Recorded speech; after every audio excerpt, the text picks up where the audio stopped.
of the lockdowns imposed because of the COVID-19 have disproportionately affected the poorer nations, the developing nations.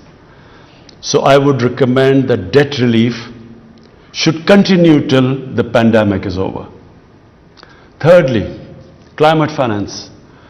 Madam Secretary General,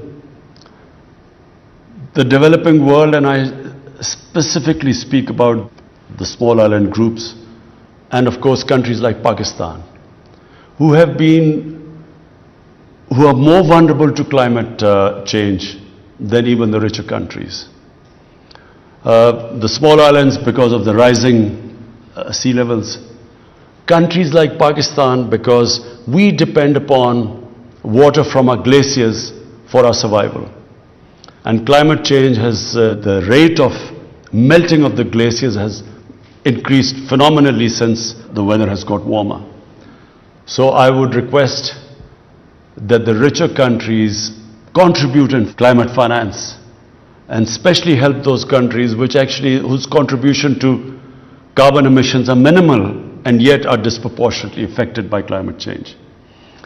And fourthly, Madam Secretary General, and for me as crucial as the impact of climate change, is the illicit flow of money from the poor countries, from the developing countries, to richer capitals, to tax havens, to haven destinations.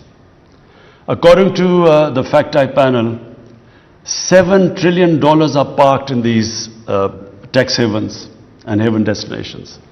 And also, annually, $1 trillion leave the developing countries towards these safe havens.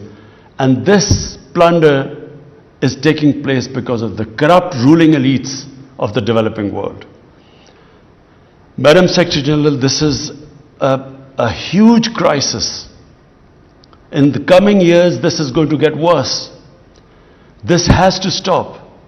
And the only way it will stop is if the recommendations made by the FACT-I panel should be implemented.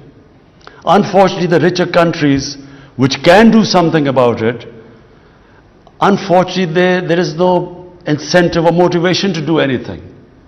What it is doing is that it is crushing the people in the developing world. Not just because the money is siphoned off, which should be spent on human development, but because when the money leaves their countries, it affects their currency, which devalues, which then leads to inflation, causes poverty.